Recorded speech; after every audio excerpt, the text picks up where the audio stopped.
nabili lang na 4,000. Grabe, parang pinamigay na talaga to eh. Oh. Ayan, ang daming tao guys. Kumaba na yung pila talaga naman. Pagkakataon nyo na makabili ng mga murang gamit. Ayun, sila madam. Ayan, lababo. Ang daming namili ng mga lababo. Mga gamit sa CR. Ayan, hello sir. Mamaaga silang pumunta, first day pa lang, andito na sila. Oh. Panood ko kayo. Ay, thank you. Ayan, si sir, taga saan po kayo?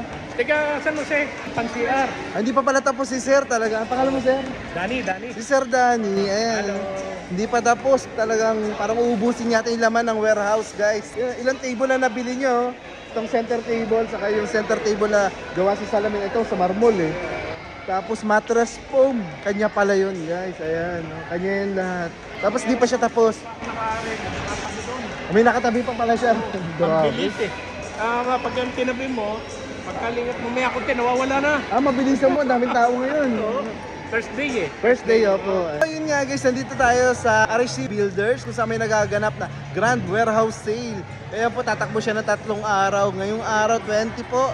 21 hanggang 22 sa linggo. Guys, napakaraming taong pumunta rito para mamili ng mga bagsak presyong mga gamit sa bahay, gamit sa CR, sa garden, at marami pang iba, pati mga construction material, building material.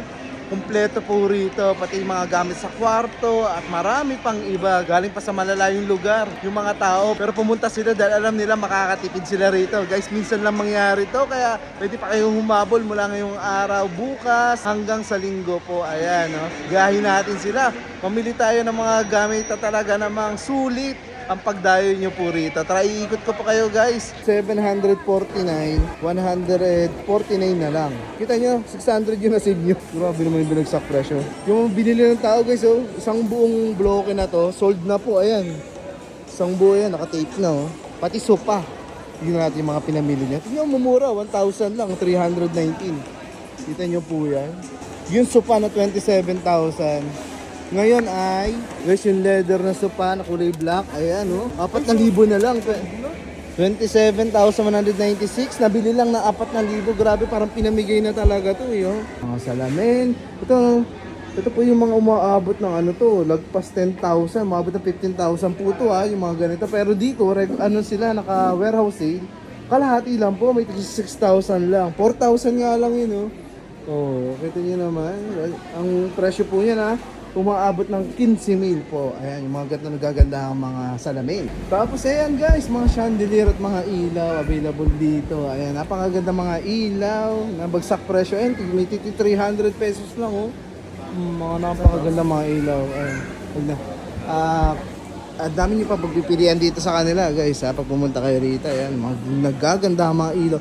Pwede sa mga dining areas nyo, sa mga corners, sa labas, at marami pa pong iba. Ayan, napakaraming pagpipilian ang gaganda nila. Mga door locks, so mura niyan dito guys. Sir, sige saan kayo? Bagong silang, sir. Bagong silang, ayan, sa Caloocan. Grabe oh, mga galing pang Caloocan. Mga gamit sa bahay, mga pinggan. Pakita nyo naman guys, yung mga tao nga rito, maraming pinamimili. Magdala kayo ng trucks next time guys. Kagaya nila. Sulit kasi mamili rito guys. Tandaan nyo, nasa tapat lang to ng Honda 157 MacArthur Highway, Barangay Lulumboy, Bocaue, Bulacan guys. Kita nyo yung mga tao rito. Masasaya kagaya nila sir. Ayan, galing pang Caloocan si sir yun. Pumili nila guys. Oh, dami-dami. Mga una no, mura ng unang dito. Pandeco, napakaganda. Kulay gold. Napakaganda. Saka upuan. Ayan. Grabe. Nakakaingit talaga sila guys. Kaya dapat namili na ako. Baka ako yung maubusan. Ayan yung mga pamilya. Last 21 at 22. Ayan, pwede po kayong humabol pa. Ayan, mga gamit sa bahay, sa kitchen, sa kwarto, mga pandeco. At marami pang iba, pati mga power tools. Dito din. Ay, talaga po. Salamat Kararating lang. Si Ma'am Nena and Ma'am Marisa, mamimili na. Uubusin nila naman ang bodega.